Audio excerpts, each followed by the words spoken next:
관세 때문에 캐나다 건설연합에서 이 긴급 모임을 소집을 했습니다. 오늘 오후에 또 발표가 있다고 해요. 그래서 지금 다녀왔고요. 갔더니 이제 그 변호사 펌, 이 국제법을 관련한 그 담당하시는 변호사 펌 분들하고 많은 이제 디벨로퍼 분들도 빌더 분들이 와 계셨습니다. 네, 너무나 유익한 모임이었고요. 주제는 당연히 관세죠. 실제 영향들이 어떤지를 좀 나눠주셨어요.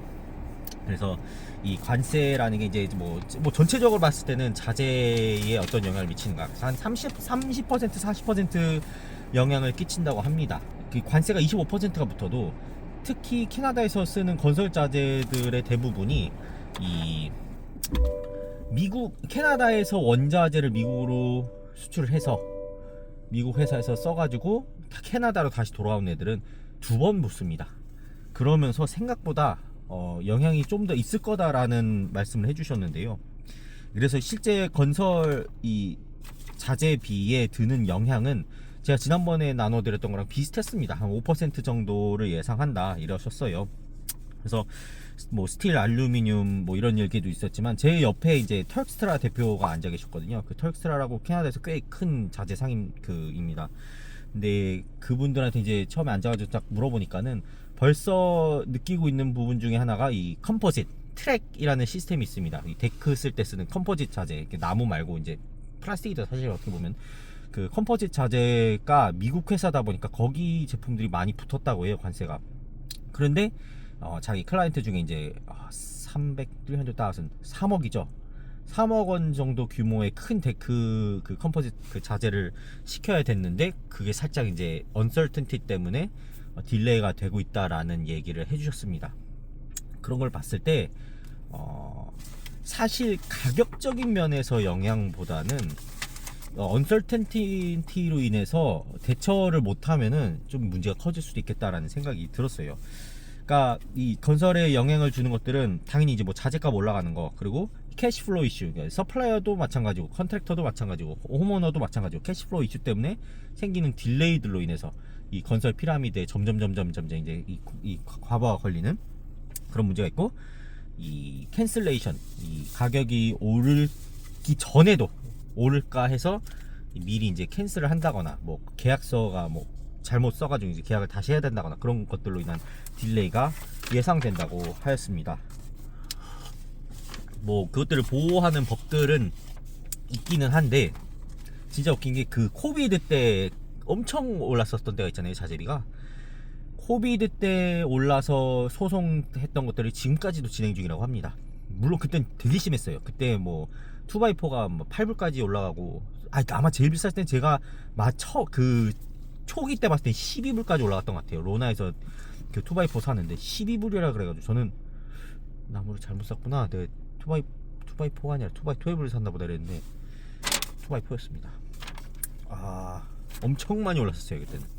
진짜 무지하게 올랐었고, 지금 그나마 코비드 전 가격으로 내려온 거거든요. 근데 그 소송이 아직까지 아마 내려온 게 이제 금리 올리고 제 기억으로 한 6개월 후부터 내리기 시작했으니까 2024년 초부터 23년 말 그때부터 자재 내렸던 것 같네요. 그러니까는 이제 지금까지도 진행 중이라는 거는 거의 뭐 2년 3년 지금 소송 중이라는 겁니다. 자, 그래서 이제 대처를 어떻게 할 것이냐, 이 변호사분들이니까 뭐 여러 가지 얘기를 해주셨는데 일단은 컨트랙트를 잘 짜야 됩니다. 물론 저희는 컨트랙터니까는 소비자랑도 컨트랙트를 하지만 저희는 자재상하고도 결국에 컨트랙트입니다. 그래서 자재상하고도 미리미리 이런 것들을 대처할 수 있는 계획들을 짜야 홈오너도 지켜드릴 수 있고 저희도 지킬 수 있고 저희 비즈니스도 지킬 수 있고 하더라고요. 그래서 예를 들면 이런 겁니다. 건설 규모가 커질수록 자재의 비중이 좀 높아지는 편입니다. 무슨 말이냐면 작은 공사를 할 때는 저희가 뭐 데크를 하나 만든다고 칩시다. 그럼 자재비 뭐 한 3, 4천에 들어가는 시간이 더 기니까는 이 인건비가 더 높아지기 마련입니다.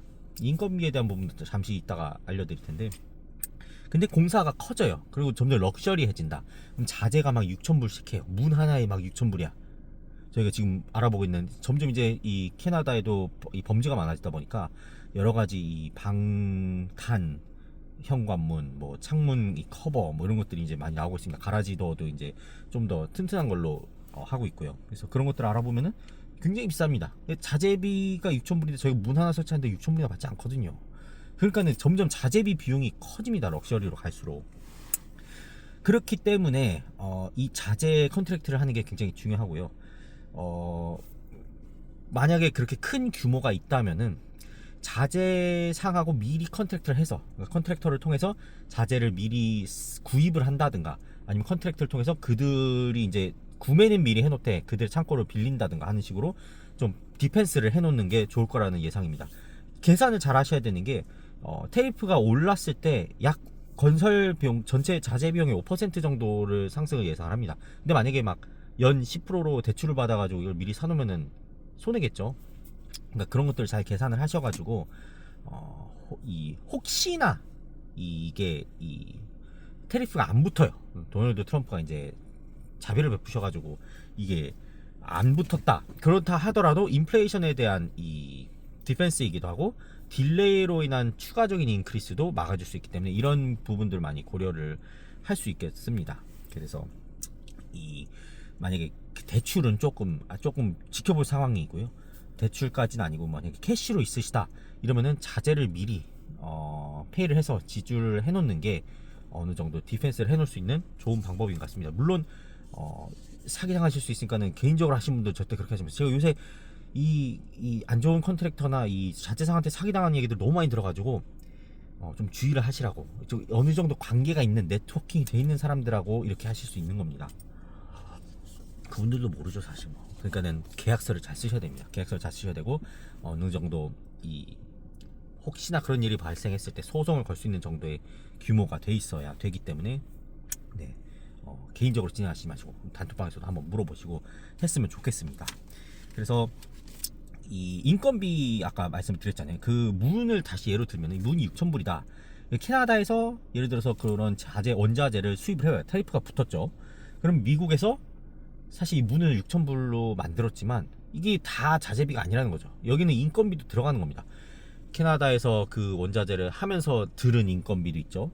여기 들어오는 배달 인건비도 있죠. 거기서 이제 제작하는 인건비도 있죠. 다시 들여오는 배달 인건비도 있죠. 이 모든 것들, 세일즈 인건비, 그게 다 거기 합쳐진 거기 때문에 어디까지를 이 계약상 테리프로 쳐줄 것이냐. 예를 들어서 이런 겁니다. 캐나다의 테리프가 25%가 붙어서 6,000불짜리가 25%만큼 이제 더 오를 거야.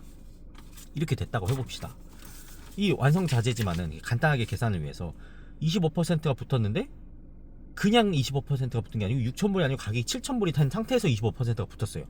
그러면은 법적으로는 25%밖에 보호를 못 해준답니다.